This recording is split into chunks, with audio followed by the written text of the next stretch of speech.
ఓం నమో వెంకటేశాయ. ఆధ్యాత్మిక విశేషాలకు స్వాగతం. ముందుగా ప్రధానాంశాలు.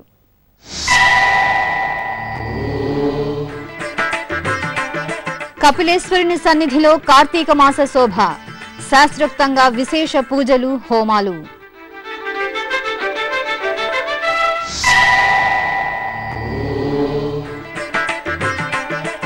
శ్రీవారి సేవలో పలువురు ప్రముఖులు.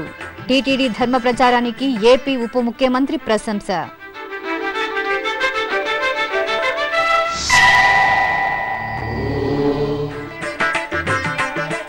లక్ష రుద్రాక్షలతో పరమేశ్వరుడికి అర్చన. కార్తీక మాసాన భోళాశంకరుడికి ప్రత్యేక నివేదన. శేషాచల పర్వతమూలంలో వెలిసిన కపిలతీర్థం శ్రీ కపిలేశ్వర స్వామి ఆలయంలో కార్తీక మాస విశేష పూజ, హోమ మహోత్సవాలు కన్నుల పండుగగా జరుగుతున్నాయి. ఇందులో భాగంగా రెండవ రోజైన శనివారం గణపతి హోమాన్ని శైవాగమోక్తంగా నిర్వహించారు. ముందుగా శ్రీ వినాయక స్వామి ఉత్సవమూర్తులను సర్వాంగ సుందరంగా అలంకరించి ఆలయ ప్రాంగణంలోని యాగశాలలో కొలువు తీర్చారు. అనంతరం ఋత్వికులు పూజ, జపం, గణపతి హోమం, లఘు పూర్ణాహుతిలను నిర్వహించి మహామంగళ హారతి సమర్పించారు. తిరుమల శ్రీ వెంకటేశ్వర స్వామివారిని శనివారం ఉదయం పలువురు ప్రముఖులు దర్శించుకున్నారు. స్వామివారి నైవేద్య విరామ సమయంలో ఆంధ్రప్రదేశ్ రాష్ట్ర హైకోర్టు ప్రధాన న్యాయమూర్తి జస్టిస్ దిలీప్ భోస్లే కుటుంబ సమేతంగా శ్రీవారిని దర్శించుకున్నారు. టీటీడీ జేఈఓ శ్రీ కెఎస్ శ్రీనివాసరాజు వీరికి దర్శన ఏర్పాట్లు చేశారు.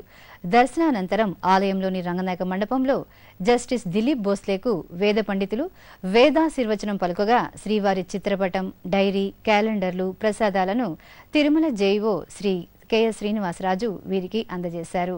అలాగే కేంద్ర మంత్రి శ్రీ సుజనా చౌదరి, ఆంధ్రప్రదేశ్ రాష్ట్ర ఉప ముఖ్యమంత్రి శ్రీ కెఈ కృష్ణమూర్తి, రాష్ట్ర జల వనరుల శాఖ మంత్రి శ్రీ దేవినేని ఉమామహేశ్వరరావు, క్రీడలు, యువజన సర్వీసుల శాఖ మంత్రి శ్రీ కె అచ్చెన్నాయుడులు శ్రీవారిని దర్శించుకున్నారు.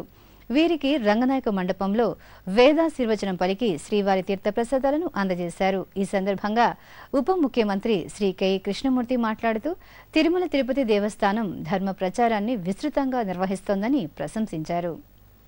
రోజు రోజుకు హిందూ ధర్మ ప్రచారం చాలా బాగా జరుగుతూ ఉంది. ఇక్కడ తిరుమలలోనే కాకుండా పట్టణాలకు వెళ్ళి అక్కడ కూడా ఈ కార్యక్రమాలు నిర్వహిస్తున్నారు. దానివలన ఎవరైతే తిరుమలకు వచ్చి వెంకటేశ్వర స్వామిని దర్శనం చేసుకోలేకపోతున్నారో వారికి కూడా సౌకర్యం కల్పిస్తున్నట్టుంది వీరు. దీనివలన చాలా మంచి వాతావరణం నెలకొల్పింది. నాకు అనిపిస్తూ ఉంది, వెంకటేశ్వర స్వామిని మనం ఎవరితో పోల్చలేము. ఆయన యొక్క ఆశీర్వాదం ఉంటే మన జీవితాలన్నీ కూడా సాఫల్యమవుతాయి. భోళాశంకరుడు పరమేశ్వరుడు. మనసారా ఆ అభిషేక ప్రియుని కొలిచినంతనే కోరిన కోర్కెలు నెరవేరుతాయని భక్తులు ప్రగాఢంగా నమ్ముతారు. ఈ నేపథ్యంలో పరమేశ్వరునికి ప్రీతికరమైన రుద్రాక్షలతో స్వామిని అర్చించి తన్మయులయ్యారు విశాఖ వాసులు. నగరంలోని పెదగదిలి శ్రీ అన్నపూర్ణ సమేత శ్రీ కాశీ విశ్వేశ్వర స్వామివారి ఆలయంలో నిర్వహించిన లక్ష రుద్రాక్షల అర్చనలో భక్తులు పాల్గొన్నారు. పంచముఖ లక్ష రుద్రాక్షలతో 108 లింగాలను భక్తులు అర్చించారు. పసుపు, కుంకుమ, గంధం, భస్మంతో పూజించిన రుద్రాక్షలతో స్వామివారికి నిర్వహించిన అర్చన భక్తిరస భరితంగా సాగింది. ప్రకాశం జిల్లా ఒంగోలులోని శ్రీ కన్యకా పరమేశ్వరీదేవి అమ్మవారికి శ్రీకృష్ణ స్వామివారి సారెను వేడుకగా సమర్పించారు. గీతా మందిరం భక్త బృందం ఆధ్వర్యంలో శ్రీకృష్ణ స్వామి మందిరం నుండి భక్తి సంకీర్తనలు, గీతా పారాయణం చేస్తూ ఊరేగింపుగా ఆలయానికి చేరుకున్నాక ప్రదక్షిణ అనంతరం అమ్మవారికి సారెను అందించారు. ఆపై అమ్మవారిని చక్కగా అలంకరించి మంగళ నీరాజనాలు పలికారు. గోవర్ధన పర్వతాన్ని చిటికెన వేలితో ఎత్తిపట్టి గోకులాన్ని కాపాడిన ఘట్టానికి గుర్తుగా నిర్వహించే ఉత్సవం గోవర్ధనోత్సవం. ఈ సందర్భంగా దేశవ్యాప్తంగా పలు ప్రాంతాల్లో శ్రీ రాధాకృష్ణులకు ప్రత్యేక పూజలు నిర్వహించారు. సకల దేవతా నిలయమైన గోవుమా తల్లికి నీరాజనాలు సమర్పించారు. ఆ దృశ్యమాలిక మీకోసం. కర్ణాటక రాజధాని బెంగళూరు రాజాజీనగర్లోని శ్రీ రాధాకృష్ణ మందిరంలో గోవర్ధన పూజను నేత్రపర్వంగా నిర్వహించారు. ఆలయ ప్రాంగణంలో సర్వాంగ శోభితంగా ఏర్పాటు చేసిన వేదికపై శ్రీ రాధాకృష్ణుల ఉత్సవమూర్తులను కొలువు తీర్చారు. 750 కేజీల మధుర పదార్థాలతో శ్రీకృష్ణుడు గోవర్ధనగిరిని ఎత్తిపట్టిన దృశ్యాన్ని ఆవిష్కరించారు. తరువాత గోపూజ జరిపి మంగళహారతులు సమర్పించారు. ఈ సందర్భంగా భక్తులు చేసిన హరినామ స్మరణతో పరిసరాలు ప్రతిధ్వనించాయి. గుంటూరు ఇస్కాన్ మందిరంలో గోవర్ధనగిరి పూజలను విశేషంగా నిర్వహించారు. ఈ సందర్భంగా శ్రీ రాధాకృష్ణులకు ఆహార పదార్థాలతో తీర్చిదిద్దిన భారీ గోవర్ధన పర్వతానికి ప్రత్యేక పూజలు జరిపి మహాహారతులు సమర్పించారు. భక్తులు సామూహిక భజనలు, నృత్య ప్రదర్శనలతో శ్రీ రాధాకృష్ణుల దర్శనం చేసుకుని తరించారు. విశాఖపట్నంలోని ఇస్కాన్ ఆధ్వర్యంలో గోవర్ధనగిరి గోపూజ మహోత్సవాలను వేడుకగా నిర్వహించారు. శ్రీకృష్ణ పరమాత్మ గోవర్ధనగిరి పర్వతం ఎత్తి తన భక్తులను ఇంద్రుడి ఆగ్రహ జ్వాలల నుంచి రక్షించిన శుభ సందర్భాన్ని పురస్కరించుకుని ఈ వేడుకను నిర్వహించారు. ఈ సందర్భంగా శ్రీ రాధాకృష్ణులకు ప్రత్యేక పూజలు నిర్వహించి వివిధ రకాల మధుర పదార్థాల నివేదనతో మంగళహారతులు సమర్పించారు. అనంతరం గోమాతను పసుపు కుంకుమలతో పూజించి ఆహార పదార్థాలను అందజేశారు. ఈ వేడుకల్లో అధిక సంఖ్యలో పాల్గొన్న భక్తులు హరే కృష్ణ భజనలు చేశారు. ఇప్పుడు ఒక చిన్న విరామం.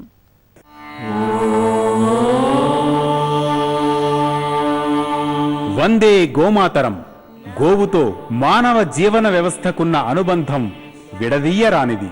గోసంతతిని సంరక్షించాలన్న మహత్తర ఆశయంతో గోమాత విశిష్టతను తెలియజేస్తూ మన సనాతన సంప్రదాయ పరిరక్షణ ధ్యేయంగా తిరుమల తిరుపతి దేవస్థానం నెలకొల్పినదే శ్రీ వెంకటేశ్వర గో సంరక్షణ ట్రస్ట్. ఈ సత్సంకల్పానికి మీరు చేయూతనిచ్చే అవకాశం పొందండి. శ్రీవారి కరుణకు పాత్రులు కండి. మరిన్ని వివరాలకు 087722333333. ఓం నమో వెంకటేశాయ. ఆధ్యాత్మిక విశేషాలకు పునఃస్వాగతం. తిరుమల శ్రీ వెంకటేశ్వరుని తన కీర్తనలతో అర్చించి ప్రసన్నం చేసుకున్న తొలి తెలుగు వాగ్గేయకారుడు శ్రీ తాళపాక అన్నమాచార్యులు. ఈ క్రమంలో విశాఖ మహానగరం సీతమ్మధారలోని శ్రీ ప్రసన్న వెంకటేశ్వర స్వామివారి ఆలయంలో అన్నమయ్య విగ్రహ ప్రతిష్టాపన నేత్రపర్వంగా నిర్వహించారు. నాదసుధా తరంగిణి ట్రస్ట్ ఆధ్వర్యంలో తిరుమల తిరుపతి దేవస్థానం ఆర్థిక సహకారంతో భక్తాగ్రేసురు విగ్రహాన్ని షోడశోపచారాలు జరిపి శ్రీనివాసుని చెంత కొలువు తీర్చి కర్పూర హారతులు సమర్పించారు. ఈ సందర్భంగా సంప్రదాయ వస్త్రధారణలో మహిళలు ప్రదర్శించిన కోలాటం ఉత్సాహభరితంగా సాగింది. ఇక మల్లాది బ్రదర్స్ ఆలపించిన అన్నమయ్య సంకీర్తనలు ఆహూతులను అలరించాయి. కార్తీక మాసంలో దీపారాధన పుణ్యప్రదం. శివకేశవులకు ప్రీతికరమైన కార్తీక మాసంలో సముద్ర స్నానాలు అత్యంత శ్రేష్టదాయకం. అందుకే ఏటా కార్తీక మాసంలో ఆలయాలు దీపాల వెలుగుల్లో కనువిందు చేస్తాయి. హరినామ స్మరణతో అలరారుతుంటాయి. ఈ నేపథ్యంలో తెలుగు రాష్ట్రాల్లోని అనేక దేవాలయాలు నిర్వహించిన కార్తీక మాస పూజల సమాహారం ఇది. శ్రీశైలం భ్రామరీ సన్నిధిలో ఆకాశదీపం భక్తులకు దేదీప్యమానంగా దర్శనమిచ్చింది. కార్తీక మాసం ప్రారంభం సందర్భంగా శ్రీ మల్లికార్జున సమేత శ్రీ భ్రమరాంబికాదేవి ఆలయంలోని వీరశిరోమండపం వద్ద సంప్రదాయబద్ధంగా ఆకాశదీపాన్ని వెలిగించారు. కార్తీక మాసం పూర్తయ్యే వరకు అంటే 30 రోజుల పాటు ఆకాశదీపం వెలుగుతూనే ఉండేలా ఆలయ అధికారులు చర్యలు తీసుకున్నారు. కార్తీక మాసంలో ఆది దంపతుల సన్నిధిలో వెలిగించిన ఈ ఆకాశదీపాన్ని దర్శించుకుంటే పుణ్యం ప్రాప్తిస్తుందని పురాణోక్తి. శ్రీకాళహస్తి శ్రీ వాయులింగేశ్వర స్వామివారి సన్నిధి కార్తీక శోభతో ప్రకాశిస్తోంది. ఆలయ సంప్రదాయం ప్రకారం శ్రీకాళహస్తీశ్వరుని సన్నిధిలో ఆకాశదీపాన్ని శాస్త్రోక్తంగా వెలిగించారు. ఊంజల్ మండపం వద్ద ప్రత్యేకంగా ఏర్పాటు చేసిన ఆకాశదీప స్తంభానికి అర్చకులు, అధికారులు గణపతి పూజ నిర్వహించి కర్పూర హారతులు సమర్పించారు. ఆపై భక్తుల హరహర మహాదేవ నామస్మరణల మధ్య ఆకాశదీపాన్ని వెలిగించారు. చిత్తూరు జిల్లాలోని కాణిపాకం పుణ్యక్షేత్రానికి అనుబంధమైన శ్రీ మణికంఠేశ్వరుని ఆలయంలో సంకల్ప పూజలను వేడుకగా నిర్వహించారు. కార్తీక మాసంలో 30 రోజుల పాటు ప్రత్యేక పూజలు, అభిషేకాలు నిర్విఘ్నంగా జరగాలని కోరుతూ సంకల్ప పూజలు జరిపారు. అలాగే బాహుదా నదిలో వేద పండితులు గంగా పూజను నిర్వహించారు. నెల్లూరులోని శ్రీ మూలస్థానేశ్వర స్వామివారి ఆలయంలో కార్తీక దీపోత్సవం ఘనంగా ప్రారంభమైంది. 30 రోజుల పాటు జరిగే కార్తీక దీపోత్సవంలో భక్తులు ఉత్సాహంగా పాల్గొంటున్నారు. ఆలయ ధ్వజస్తంభాన్ని కార్తీక మాసం సందర్భంగా పుష్పాలతో చక్కగా తీర్చిదిద్దారు. ఆకాశ దీపాన్ని వెలిగించి ధ్వజస్తంభంపై నిలిపారు. భక్తులు ఆలయ ప్రాంగణంలో కార్తీక దీపాలు వెలిగించి పూజలు నిర్వహించారు. ఇక కార్తీక మాసంలో శివదీక్షను స్వీకరిస్తే సకల శుభాలు కలుగుతాయని ఆర్యోక్తి. ఈ ఈ సందర్భంగా అధిక సంఖ్యలో భక్తులు శ్రీ భువనేశ్వరి సమేత శ్రీ మూలస్థానేశ్వర స్వామివారి ఆలయానికి చేరుకుని శివదీక్ష స్వీకరించారు. పశ్చిమ గోదావరి జిల్లా ఏలూరు అగ్రహారంలో కొలువై ఉన్న శ్రీ భూనీలా సమేత శ్రీ జనార్దన రంగనాయక స్వామివారి దేవాలయంలో కార్తీక మాస పూజలను కనుల పండుగగా నిర్వహించారు. మూలమూర్తులతో పాటు ఆలయ ప్రాంగణంలోని శ్రీ గోదాదేవి, శ్రీ లక్ష్మీ తాయారు, శ్రీ రంగనాథస్వామి ఆళ్వార్లకు ప్రత్యేక పూజలు నిర్వహించి శేషవాహనంపై కొలువు తీర్చి విశ్వక్సేన పూజ, పుణ్యాహవాచనం జరిపి కుంకుమార్చన నిర్వహించారు. కార్తీక మాసం సందర్భంగా శుక్రవారం నుంచి ఈ నెల 23వ తేదీ వరకు 10 రోజుల పాటు కోటి కుంకుమార్చన వైభవంగా నిర్వహించనున్నారు. శ్రీకాకుళం జిల్లా వ్యాప్తంగా పలు ప్రసిద్ధ దేవాలయాల్లో కార్తీక మాస పూజలను నేత్రపర్వంగా నిర్వహించారు.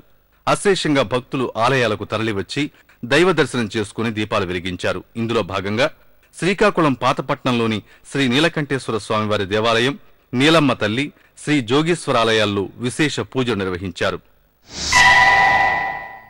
అలాగే పాత శ్రీకాకుళం నాగావళి తీరంలోని శ్రీ కళ్యాణ వెంకటేశ్వర ఆలయంలో స్వామివారికి ప్రత్యేక పూజలు జరిపారు. శ్రీదేవి భూదేవి సమేత శ్రీ కళ్యాణ వెంకటేశ్వర స్వామివారిని సర్వాంగ శోభితంగా అలంకరించి పూజలు చేశారు. తరువాత నాగావళి నదీ తీరానికి కర్పూర హారతులు సమర్పించారు. భక్తులు గోవింద నామస్మరణతో పుణ్యస్నానాలు ఆచరించి నదిలో దీపాలు వదిలి ముక్కులు తీర్చుకున్నారు. అదేవిధంగా నాగావళి నదీ తీరంలోని శ్రీ కనకదుర్గమ్మ దేవాలయంలో అభిషేక అలంకార ఆరాధనలు కనుల పండుగగా జరిపారు. ఆలయంలోని శ్రీ దుర్గా, సరస్వతి, లక్ష్మి, కనకదుర్గ, గాయత్రీదేవి అమ్మవార్లను విశేషంగా అలంకరించి హారతులు సమర్పించారు. విజయనగరం జిల్లా బొబ్బిలిలోని పురాతన శివాలయంలో కార్తీక పూజలను వేడుకగా నిర్వహించారు. 300 సంవత్సరాల చరిత్ర కలిగిన ఈ ఆలయంలో ఏకశిలా ధ్వజస్తంభం ప్రత్యేక ఆకర్షణగా కనువిందు చేస్తూ ఉంటుంది. ఈ ఆలయంలో కార్తీక మాసం 30 రోజులు స్వామివారికి రుద్రాభిషేకాన్ని నిర్వహిస్తారు. మహిళలు అశేషంగా ఆలయానికి తరలివచ్చి స్వామివారికి పూజలు జరిపిన తరువాత ఆకాశ దీపాలు వెలిగించి కుంకుమ పూజలు నిర్వహించారు. గుంటూరు నగరంలోని పలు ఆలయాలు కార్తీక శోభతో అలరారుతున్నాయి. శివకేశవులకు ప్రీతిపాత్రమైన ఈ మాసంలో దీపారాధన అత్యంత శ్రేష్టం. ఈ సందర్భంగా భక్తులు ఆలయాలకు చేరుకుని దైవ దర్శనం చేసుకున్నారు. అనంతరం దామోదర పూజను నిర్వహించి దీపాలు వెలిగించారు. సికింద్రాబాద్ సైనిక్పూర్లోని శ్రీ విజయ గణపతి దేవాలయంలో కార్తీక పూజల్ని కనుల పండుగగా నిర్వహించారు. 30 రోజుల పాటు నిర్వహించే ప్రత్యేక పూజల సందర్భంగా ఆలయాన్ని సర్వాంగ సుందరంగా అలంకరించారు. శ్రీ ఉమామహేశ్వర స్వామివారికి మహాన్యాస పూర్వక ఏకాదశ రుద్రాభిషేకాన్ని జరిపారు. ఆలయ ప్రాంగణంలో తులసి, ఉసిరి మొక్కల వద్ద భక్తులు దీపాలు వెలిగించారు. కర్ణాటక రాష్ట్రం బళ్ళారి గాంధీనగర్లో కొలువైన శ్రీ కనకదుర్గమ్మ అమ్మవారికి ప్రత్యేక పూజలు నిర్వహించారు. కార్తీక మాస పూజల్లో భాగంగా అమ్మవారికి విశేష స్వర్ణాభరణాలతో ప్రత్యేకంగా అలంకరించి కుంకుమ పూజలు చేసి హారతులు సమర్పించారు. భక్తులు అధిక సంఖ్యలో ఆలయానికి వచ్చి అమ్మవారిని సేవించి తరించారు. కరీంనగర్ జిల్లాలో ప్రసిద్ధి చెందిన ధర్మపురి క్షేత్రంలో శ్రీ యమధర్మరాజు ఆలయ ద్వితీయ వార్షికోత్సవాలు నేత్రపర్వంగా నిర్వహించారు. ఈ ఆలయంలో దీపం వెలిగిస్తే యమగండాలు తొలగిపోతాయని భక్తుల నమ్మకం. తెలంగాణలో ఏకైక యమధర్మరాజు ఆలయంగా ఈ ఆలయం వాసికెక్కింది. అర్చకులు సుగంధ ద్రవ్యాలతో అభిషేకాన్ని నిర్వహించి కర్పూర హారతులు సమర్పించారు. కర్నూలు జిల్లా నంద్యాల పట్టణంలోని శ్రీ ఉమామహేశ్వర ఆశ్రమంలో రుద్ర హోమాన్ని శాస్త్రోక్తంగా నిర్వహించారు. లోక కళ్యాణార్థం నిర్వహించిన ఈ యాగంలో గణపతి పూజ, వాస్తు హోమం, సంకల్పం తదితర క్రతువులను జరిపారు. తరువాత భక్తుల సమక్షంలో రుద్ర యాగాన్ని వేదమంత్రోచ్చారణలతో నిర్వహించారు. ఉత్తరాఖండ్ రాష్ట్రంలో హరిద్వార్ ఓ పవిత్రమైన పుణ్య ప్రదేశం. జీవనదులతో ఆధ్యాత్మిక విశిష్టతను సంతరించుకున్న ఎన్నో దేవాలయాలతో అలరారే పుణ్య ప్రదేశం ఇది. అలాంటి భవ్యాలయాల్లో ఒకటి మనమిప్పుడు దర్శిస్తున్న శ్రీ చండీదేవి సన్నిధి. నీల్ పర్వతంపై అందమైన ప్రకృతి సౌందర్యంతో కనువిందు చేసే ఈ ఆలయానికి వెళ్లాలంటే రోప్వేను ఆశ్రయించాల్సిందే. కాశ్మీరు రాజైన సుచాత్ సింగ్ 1929వ సంవత్సరంలో ఈ ఆలయాన్ని నిర్మించినట్లు చారిత్రక ఆధారాల ద్వారా తెలుస్తోంది. పంచతీర్థాల్లో ఒకటైన నీల్ పర్వత తీర్థంగా ప్రసిద్ధి చెందిన ఈ ఆలయంలో చల్లని తల్లి చండీదేవి విగ్రహాన్ని శ్రీ ఆదిశంకరాచార్యుల వారు ప్రతిష్ఠించారని ప్రతీతి. మూలమూర్తి శ్రీ చండీదేవి అమ్మవారి సన్నిధిలో శ్రీ అన్నపూర్ణాదేవి, హనుమాన్ స్వామివార్ల ఉపాలయాలను దర్శించవచ్చు. భక్తులు ఇలవెల్పుగా వెలుగొందుతున్న శ్రీ చండీదేవి ఆలయాన్ని ప్రముఖ ప్రవచనకర్త బ్రహ్మశ్రీ చాగంటి కోటేశ్వరరావు శిష్య బృందంతో కలిసి ఇటీవల దర్శించుకున్నారు. మెదక్ జిల్లా సంగారెడ్డిలో కార్తీక మాసం సందర్భంగా ప్రత్యేక పూజలు నిర్వహించారు. ఈ సందర్భంగా సామూహికంగా శ్రీ సత్యనారాయణ స్వామి వ్రతాలను జరిపారు. భక్తులు దంపతి సమేతంగా ఈ వ్రతంలో పాల్గొని సత్యదేవుణ్ణి అర్చించి తరించారు. తమిళనాడు రాష్ట్రం కాంచీపురం కుమారకొట్టంలోని అరుల్మిగు శ్రీ సుబ్రహ్మణ్య స్వామి వారి ఆలయంలో స్కంద షష్ఠి ఉత్సవాల్లో భాగంగా ధ్వజారోహణ కార్యక్రమాన్ని శాస్త్రోక్తంగా నిర్వహించారు. ముందుగా శ్రీ వల్లి దేవసేన సమేత శ్రీ సుబ్రహ్మణ్య స్వామి వారిని ధ్వజస్తంభం వద్ద కొలువు తీర్చి స్వామి అమ్మవార్లకు ధ్వజస్తంభానికి ప్రత్యేక పూజలు నిర్వహించారు. ఆపై మంగళ వాయిద్యాలు వేదమంత్రోచ్చారణల మధ్య ధ్వజారోహణాన్ని నిర్వహించి హారతులు సమర్పించారు. శ్రీకాకుళం జిల్లాలో పురాతనమైనదిగా ప్రసిద్ధి చెందిన శ్రీ సంగమేశ్వర స్వామివారి ఆలయం పుణ్య నదులైన నాగావళి, వేగావతి, సువర్ణముఖి నదుల త్రివేణి సంగమ ప్రాంతంలో వెలిసింది. అందుకే ఈ ఆలయం సంగమేశ్వరాలయంగా ప్రసిద్ధి చెందింది. శ్రీకాకుళం జిల్లా వంగర మండలం సంగాంలో వెలిసిన ఈ పురాతన ఆలయంలో శ్రీ సంగమేశ్వర స్వామివారిని ద్వాపరయుగంలో బలరాముడు ప్రతిష్ఠించి పూజించినట్లు స్థల పురాణం. ఏటా కార్తీక మాసంలో ఈ ఆలయం అభిషేకాలు, ఉత్సవాలతో అలరారుతుంటుంది. అలాగే గ్రహదోష పరిహార క్షేత్రంగా కూడా ఈ ఆలయం వాసికెక్కింది. ఇప్పుడొక చిన్న విరామం.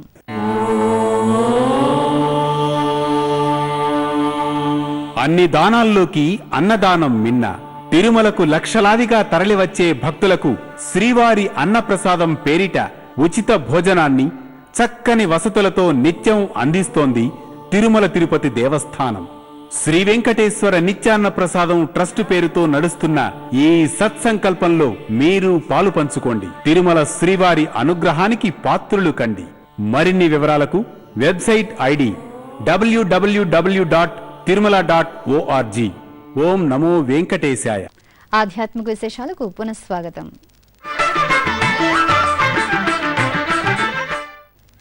మోక్ష సిద్ధికి తోడ్పడే భక్తి సాధనం సంకీర్తనం. భగవంతుడి కృపా కటాక్షాలను మనవైపు తిప్పుకునే సామర్థ్యం ఉన్న భక్తి మార్గం నామస్మరణం.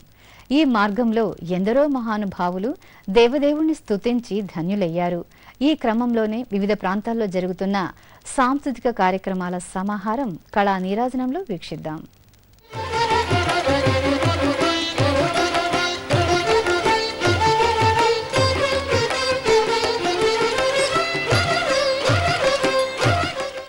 తిరుమలలోని నాదనీరాజనం వేదికపై శుక్రవారం రాత్రి కళాకారుల గాత్ర కచేరీ వీణుల విందుగా సాగింది. విజయవాడకు చెందిన శ్రీ సివిపి శాస్త్రి ఆలపించిన శ్రీ అన్నమాచార్య కీర్తనలు, త్యాగరాజస్వామి కృతులు శ్రీవారి భక్తులను ఆకట్టుకున్నాయి.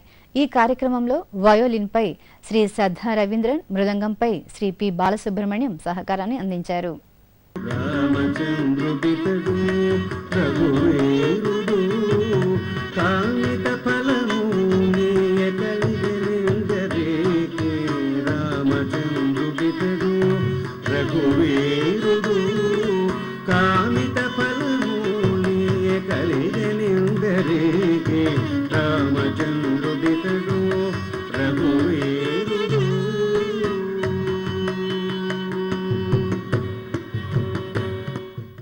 ఆధ్యాత్మిక విశేషాలు ఇంతటితో సమాప్తం.